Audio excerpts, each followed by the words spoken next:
We're about to sell everything we own, or almost everything we own, and move into a fifth wheel RV. I've got some more downstairs. We shared with you the top 5 that we went through at the Atlanta RV show. We have finally narrowed it down to 2. While we talk through some of this with you, he's going to be making some repairs so that we can get this house listed on the market, because we need to also do that by the end of this month in order to sell it in time. Right, and we have to place an order on our RV this week. So this is the final decision. If we don't get it done now, get the order placed, it won't be ready for us to hit the road on time.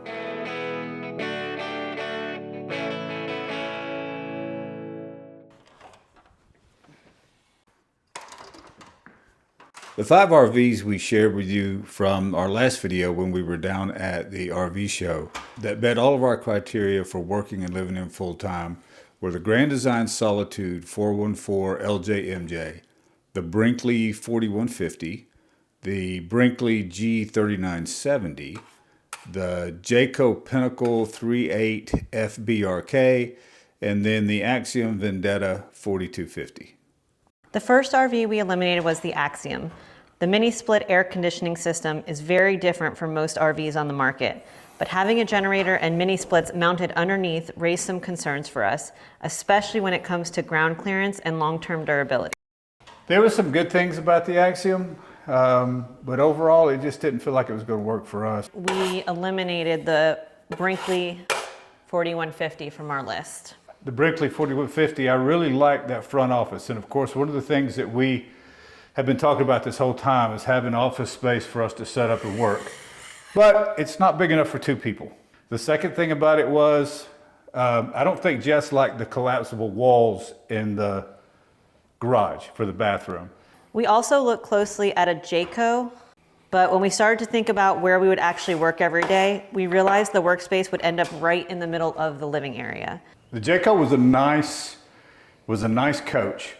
Had some really great features. I think my favorite feature about the Jayco was it had this huge full bathroom in the front. We would have ended up working in the kitchen living room area with that model. So at the end of the day, as nice as it was, it just didn't check all the boxes. In case you're wondering what he's doing. Just doing a little patch so that we can paint it. It's obviously no structural damage. Any of you who have been homeowners or currently homeowners know these things happen. And just part of getting a house ready for the market is taking care of these little things. That's good, that's good. So after all this time, all this talk back and forth, we have finally narrowed it down to the last 2. The Brinkley G3970 and the Grand Design Solitude LJMJ. Both RVs checked our must-have boxes. They both have the king bed option. They both have the washer dryer hookups.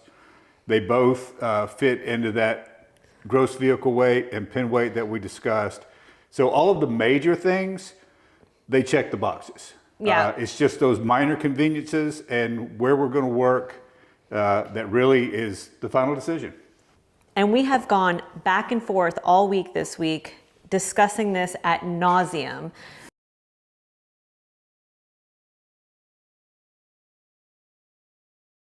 This was the first time that we ever saw the Grand Design Solitude LJMJ 414. I'd seen videos of it. First time I'd seen it in person. That was really impressive.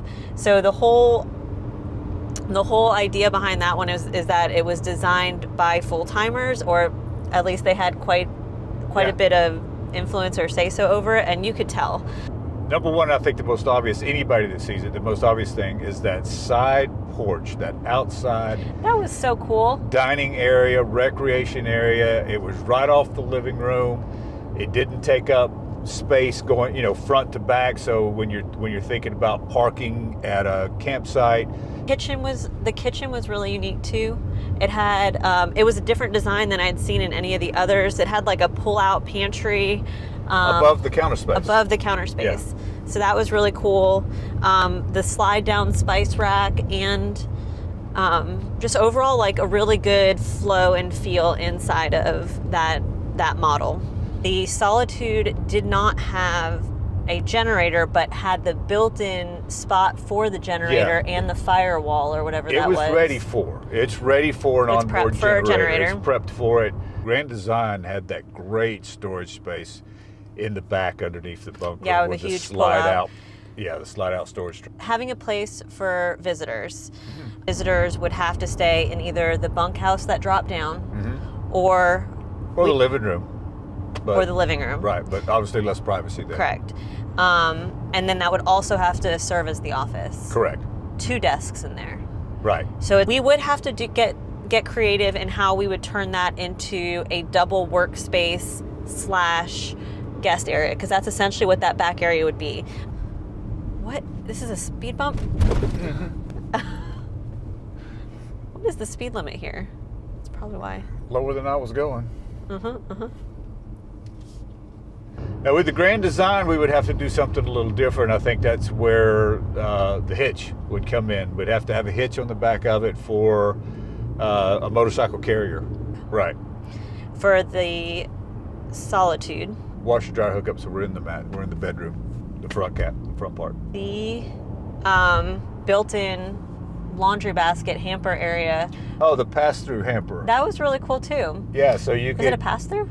Yeah, it was a pass-through, and you could come from the bathroom to. So if you're in the bathroom changing clothes, or you come in and you're dirty or whatever, and you're trying to get right in there to take a shower, you take your stuff off, put it in the hamper, and the pass-through right to the master where the washer dryer hookup. Yeah, that was really cool. Things that are efficient, and that is efficient. I mean, in the bathroom had a bathtub, not just a shower, but had a bathtub. Storage underneath the bunk room. Yeah, that with the pull-out tray.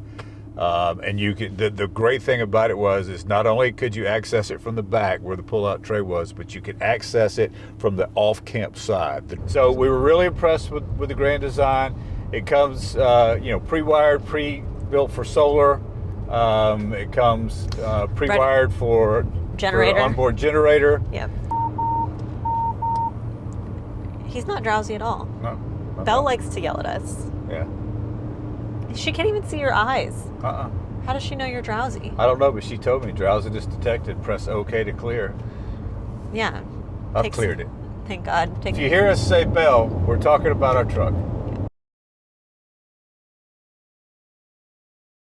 The Brinkley, for me, is an easy model to fall in love with. It just feels like there's a definite quality difference between every other RV we walk into and a Brinkley. It does. It does feel like a different level of craftsmanship.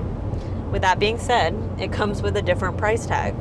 The layout of the kitchen, the living room, I really like when you walk into the main space of the main door, I guess, of the RV, you're walking directly into the living room. I love that there's 2 pantry pullouts. 2 houses ago, I had a spice rack next to my stove when I redid that kitchen, and I loved it. And now in my current home, we shove all the spices into one pantry. That it has GE appliances as opposed to Furrion. Now for visitors in the Brinkley, I think that would be very easily accommodated. There is the loft. But it has the Happy Jack system. So you've got that queen bed that can go up or down. Right. So if you were using it for hauling, if you were using it for office work, you can get that queen bed out of the way. And if you have a visitor, it comes right down. It comes right. We have 4 adult children and soon to be 3 grandchildren. Yes. A weekend or over a long weekend, you want to have space. You want to be able to accommodate the people that you love. You hear that, guys? Long weekend. I think he's got a 4-day max. There you go. Had really nice storage in the front. It had the double open and the generator in a separate area. In the cab, it had double openings. The top was a pass-through opening to all of your storage, and underneath, like you said, the generator space and other stuff was underneath. So separate, but great storage. Where we would work inside of that is going to be in the flex space in the back. How are we going to accommodate hauling the motorcycle? So obviously with the Brinkley, that's easy because it's a toy hauler, but it is a ramp. You can't just push the motorcycle right up in and tie it down. So we wanted a must-have to be a washer-dryer hookup. Brinkley had 2 spots for it. Had one in the bedroom. Yeah. And they had one in the flex space in the back. It just feels different in there. It feels sturdier. That sturdy residential feel just made me feel confident. But it comes with a price tag. You're paying for it. You're absolutely paying for that confidence. So that comes down to, is it worth it? It seemed like going into the Brinkley, everything that you would need or want to upgrade in any other model was already done. Also comes with an air compressor, a fuel station, already a generator, already wired with solar, like it's all there. So Right. Yes, it has a bigger price tag, but all of the things that we would add on. That's true, because like when we were talking about the Grand Design, it's pre-wired for solar and it's pre-wired for an onboard generator, but the Brinkley comes with it. Comes with it. Yeah. So it is a higher price tag, but once you think about all of the upgrades you would end up making to something that you're buying brand new anyways, I'm wondering if the prices are going to be pretty similar or comparable at least. I think that the Brinkley is still going to carry a little bit higher price tag. One of the big things for us was office space. And though there would be a spot in the Grand Design, with the Brinkley, you've kind of got a blank canvas in that flex space. So you're not working around what's already there. You're the one putting in what's going to be there. So it could be that it would be a little easier to use that flex space to do what we want to do. On that same note, you're already paying that premium price and then having to put more into it. And that's something to really consider, because it's going to break the same, it's going to, require the same repairs as any other one. There's still so much to consider. You're going to pay a premium price and then still have to do modifications. So I think I'm standing in a bad spot. So both of these rigs checked a lot of the boxes we were looking for, if not all of them. So we've spent the last week comparing the two, talking about the two. We've walked through them both again, compared what it might look like for us to live in each of them. Meanwhile, the house is getting emptier every single day, so the decision's getting really real. So after a lot of comparisons, late night debating, and a lot of conversations, we have made our decision. We know which RV we're going to buy. But before we tell you, we want to know what you think we're going to buy. Did we choose the Brinkley G3970? Or did we go with the Grand Design Solitude 414 LJMJ? So leave your guess in the comments, and in the next video, we'll reveal which one is about to become our new home. You're not going to want to miss it. But now, I've got to get back to work. See you in the next one.